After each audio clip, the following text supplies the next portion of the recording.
Okay, we've now seen the Jongeray attack, and we've already seen that this could lead to acknowledgement storms, ACK storms. Now let's have a look at an example of that in a little bit more detail. Here we have, the same principle, the early desynchronization, but it takes place just a little bit later. Okay, and the full example is a couple of slides long, and I don't want to go through all of the details in this example. I just want to highlight a few things in the first two slides. So the example is of a hijacking attack that is early in the desynchronization, but not as early as we suggested, where you do it immediately after an act. So here we have a client that sends a SYN packet and its initial sequence number, which is this number, to the server, and it sends it to the server at port 23, which is the telnet port. Okay, so it's a SYN packet, and the server obviously acknowledges this with a SYN ACK, and it also provides its own initial sequence number. Here's the initial sequence number of the server, and the acknowledgement acknowledges the sequence number of the client. So it's expecting the next byte to be 8968960001. Okay, so now the client acknowledges this SYN packet, and both are in the established state.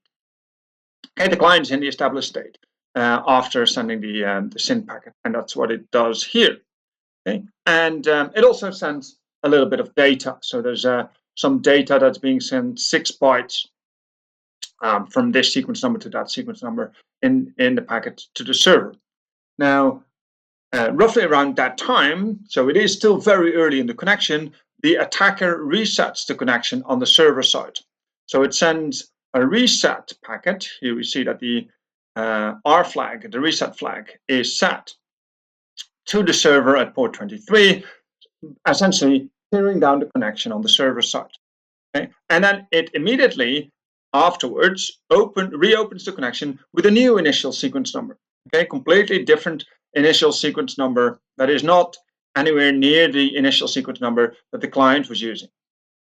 Okay, so it sends that. It's another SYN packet, right? So with the new sequence number, and the server, after it has torn down the connection, it's quite happy to receive the new SYN packet. It replies with a SYN ACK. Where is it? SYN ACK here, acknowledging the initial sequence number of the client, and also providing its own initial sequence number. Okay, so the initial sequence number of the server is this sequence number. We can see this here.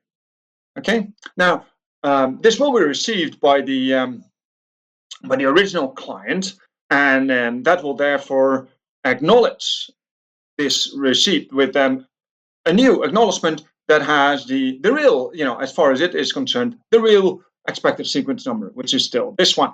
Okay, so now here it goes. It sends that to the server side, saying you're all confused. It should have been this one. Okay, so what happens next is that the server receives that and says, that's not good. I actually was trying to send a SYN ACK, so it retransmits the SYN ACK. And that leads again to an acknowledgement by the client. So we have our little ACK storm here. Okay? But the ACK storm will finish as soon as the attacker acknowledges the SYN ACK of the server with the third phase of the three-way handshake. Okay? At that point, everything is quiet. So this is what we're seeing. We're seeing some burst of activity where there's an ACK storm, and then shortly afterwards the attacker calms down the ACK storm. If you're interested in the rest of the example, it's completely explained. It has comments in the TCP dump file, so you can see exactly what's going on. I found the example online. It's kind of a cool thing. Okay, so the ACK storm in itself might also be interesting as a tool for the attacker. You could use it for a denial of service attack if you want to. Okay. Now, if you want to do any of this, right, so this kind of hijacking, there are tools, again, that you could use. For instance, the hunt tool. It allows you to monitor and then hijack TCP connections. So hunt, if you run this, obviously as a privileged user, you can look at what connections are currently out there and then decide to hijack them, right? So we, in this particular case, if we start hunt, we get a little menu, and convenient menu that allows us to, for instance, to watch the connections that are out there.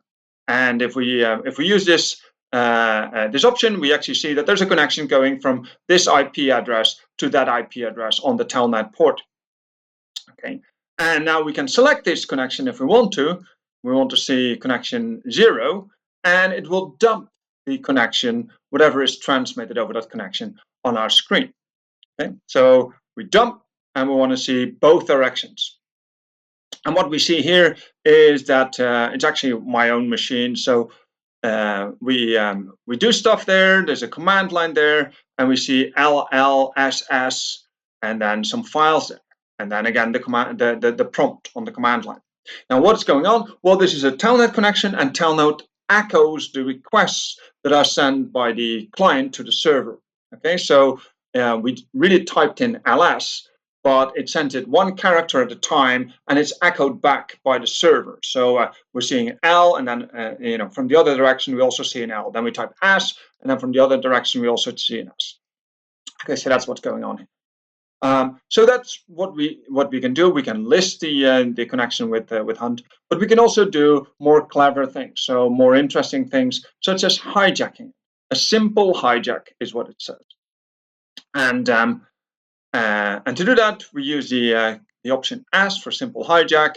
We again pick the same connection that we're in, and we can choose to dump whatever is transmitted on the connection. Okay, so what Hunt allows you to do is to explicitly indicate what you want to have injected in the connection. So in this case, we want to inject this echo ++ to the R host file, just like Kevin Mitnick did in his attack on the San Diego Supercomputer Center. Okay.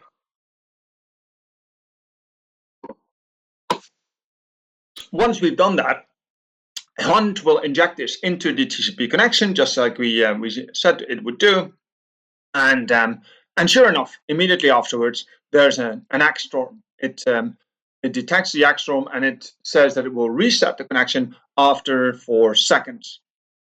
Okay, but by now we have already injected this data into the connection, so the rhost file has already been poisoned by us. Okay, the ACK storm is taking place, and at some point we simply reset the connection. Okay, great. So we've looked at the Kevin Mitnick attack. We looked at the Jean Jaurès attack. We've looked at the phenomenon of ACK storms, and we looked at a tool that we can use for these simple hijacks. And these ACK storms are just that, right? So it's one acknowledgement after another. So here's a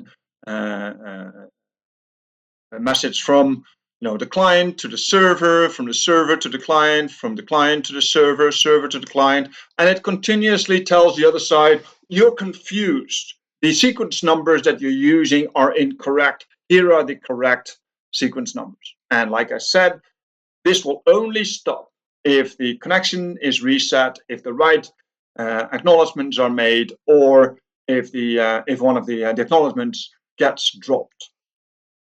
Okay, now what we need to do is